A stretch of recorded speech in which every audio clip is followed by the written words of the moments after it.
Good evening, everyone. My name is Anitix Singh, and today I'll be presenting my Strava Fitness Data Analytics project. This is an end-to-end case study which focuses on analyzing real user data from fitness trackers in order to uncover insights into the physical activity, sleeping patterns, and simulated stress levels of our customers. The project uses a combination of SQL, Power BI, and Python to process, interpret, and then process and interpret the data and produce us a visualized detailed output. Let me now take you through each and every phase of my workflow and share the key findings throughout my entire process. To begin, I have uh, created a database in MySQL in which I have merged multiple of the provided data sets in order to in order to form seven uh, in order to uh, provide us with seven detailed tables. These include daily activity logs, calories burned, the sleep records, the weight logs, and multi-level data and analytics for both steps, calories, the amount of distance traveled, and the overall activity performed by our customers daily. I structured each data set as a table I structured this data sets as table inside the database and ran SQL queries clean and explore the relationship between them. This gave me a solid understanding of how users interact with their fitness devices and how different data points are connected. It also ensures that the data was clean, consistent, and ready for deep analysis. After preparing the data in SQL, I then proceeded to move to Power BI for data visualization. Power BI helped me spot patterns and trends at a glance in the provided data. One of the most noticeable insights was the activity trends which were present across the week of a customer's daily lives.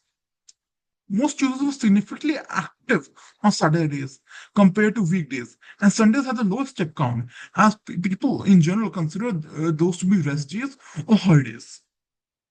Another important pattern was in the sleep behavior. The average user was sleeping between 6 to 7 hours per night, which is close to the recommended amount for healthy adults. Of course, there were some outliers, which lied outside the norm, but there were few and far between. These visualizations were helpful not only for the presentation, but also for skipping the questions I wanted to explore further in Python using the Jupyter notebook. Once I had a good overview using Power BI and several visualizations, I started the process of using the Python through Jupyter notebook in order to provide detailed analysis and provide analytics model which can sort through all the data.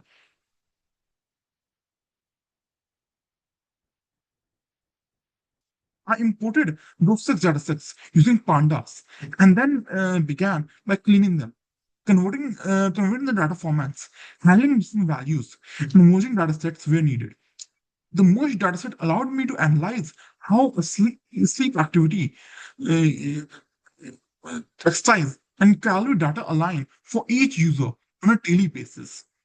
Next, I performed feature engineering on the dataset to create new insights from the existing data. I added three key features which I thought was most important. Sleep efficiency, which measures how well someone sleeps compared to their time spent in bed. Step intensity, which is used to capture how many steps are taken over the amount of total distance traveled. And the activity ratio, which measures the proportion of every active minutes out of the total active minutes present in the entire day. These features give more context to user behavior and added depth to the analysis. Now, since we didn't have actual stress data in the dataset, I created a simulated stress label.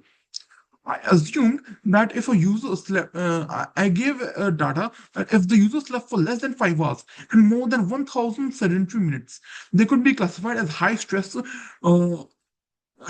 individuals. Using this logic, I labeled the dataset and trained a random forest classifier predict the stress levels based on the data which I had been provided.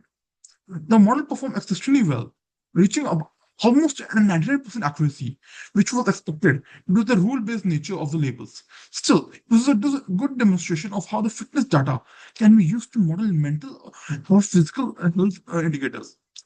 Also plotted several feature graphs to see which had the highest variables and which had the most impact on predicting strokes. Sedentary minutes came out on top, followed by sleep efficiency and lastly calories, which was a little bit of a surprise. Let us suppose the idea that low sleep quality and lack of activity over a long time are strong indicators of elevated stress in an individual. Hence, I would like to say in conclusion that this project all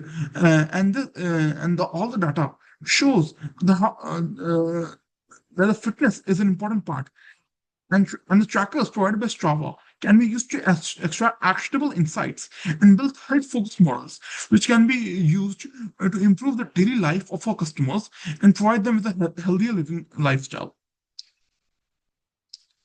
Using SQL help manage and clean the data more efficiently. Power BI made patterns visible quickly, and Python gave them the flexibility to build and test machine learning models thoroughly.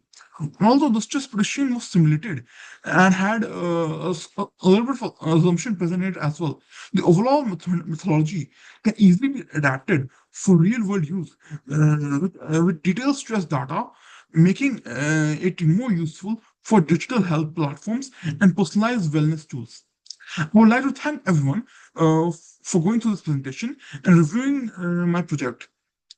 I hope this walkthrough with my Strava Fitness Data project gave everyone a clear understanding of how end-to-end analytics can uncover patterns and build models that support better health insights and can result in a better lifestyle for all of humanity.